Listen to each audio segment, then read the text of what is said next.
Hi, welcome to week 2, and I'm making a video like I've never made before for an online class because I'm having an experience like I've never had before in an online class with our introduction to online writing instruction this term. And I'm going to explain this briefly, and if you don't have time to watch this, that's fine. Move on to the other materials, but if you have an extra 5 minutes, I just wanted to explain some of what I'm going through right now. This is my 21st year of teaching. I have taught college level classes for 20 years. This is my 12th year of teaching online students.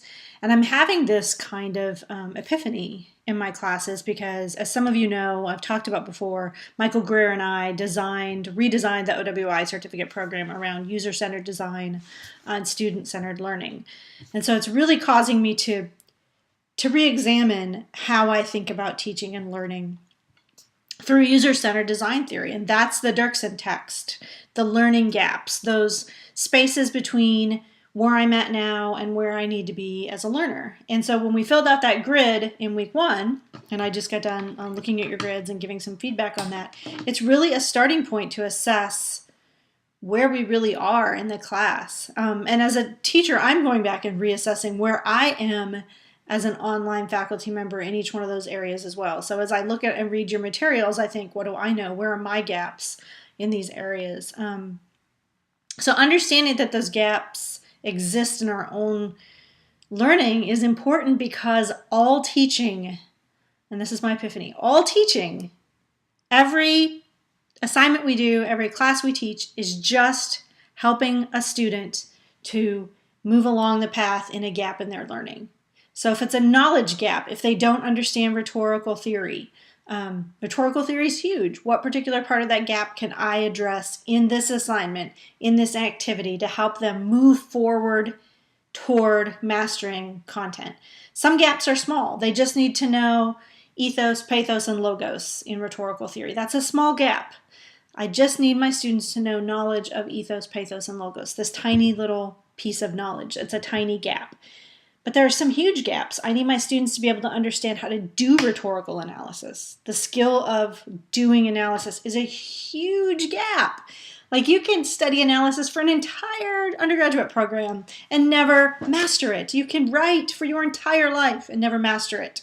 So learning how to write well is it's a gap I can't even express in the space of this video. Like, learning to write well is the biggest learning gap students have, right? So part of our goal as teachers is to really think in terms of those gaps. What can I do in this one assignment, in this one activity, in this one week, or in this one day, or in this one video? What can I do in this one tiny element to help students move toward closing a gap? And so thinking in terms of those gaps, what gaps students have, isn't just an exercise in practicing audience analysis. It's really setting up the entire basis for what we're going to do in an online classroom. Online teaching is hard. It's the hardest thing I do, aside from probably parenting, which is also about helping people fill in gaps.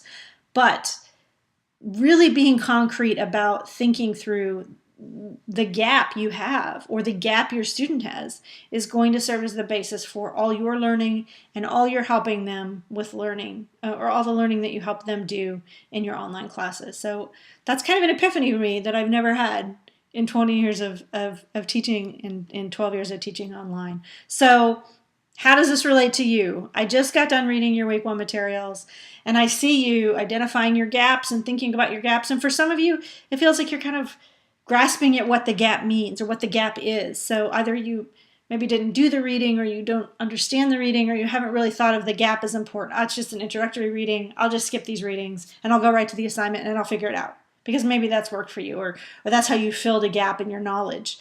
In this classroom, in this environment, because you're creating your own pathway through those gaps, identifying those gaps and attaching readings to those gaps, attaching activities to those gaps, is going to be crucial to completing the class. And it's probably a totally different way of learning than you ever learned. You're probably used to going into a class, you have 1 or 2 activities a week, you go in Sunday at 5, you got until midnight, and you finish those assignments and you turn them in, right? It's not how user-centered design works. With user-centered design, I'm taking each one of you through a journey in these learning gaps. And so For example, when I asked you to fill in the gap sheet and identify particular parts of that you really wanted to focus on, that's creating your learning pathway. These are the parts I'm going to assume you really want to know, so I'm going to hit you on those parts. And you should hit yourself on those parts. So my challenge to you in thinking about user-centered design as it applies to learning is go back to that first chart and look at your answers there. Look at your answers for those gaps and think, what do I really know and need to know? And it could be, I need to know everything. I don't know anything about this gap. It could be, I feel pretty comfortable about this gap in this way, but this really fascinates me and I want to know more about that. And tie everything that you learned back into that grid. When I said make the little links to other documents so you can do notes, do that. Because every time you learn something, it should be going back into that grid so you can help really articulate, really reflect on how you're closing those gaps. Understanding that grid and how they work together is going to be your key to really being successful in this course and being a successful online instructor. And I'm making this video because I'm sitting here, literally just spent 6, maybe 10 hours working on responding to your work over the last couple of days, and I'm seeing how each one of you has a totally different path, a totally different learning path. Every student you encounter has a totally different learning path. You're going to have a classroom, a single classroom, it might have 25 different learning paths. You can't address all the gaps to get a student from here to here for all those different learners and all those different paths with all those different gaps. What can you do today? What can you do in this assignment to help students move a little bit closer to closing a couple of specific gaps? So go back into your assignment, do your readings for week 2, and think about how each one of these readings that I've picked for you helps you to address those things in the gaps. Start making those connections, building those neural networks to understanding your own learning and being able to design learning experiences for other students.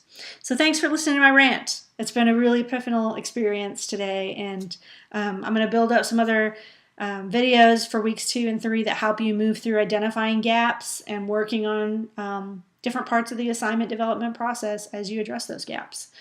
So jump in, do the reading, think about your own gaps and your own learning process, and I'm excited. I'm excited about this class and working through this model, and I'm glad that you're with me on the process.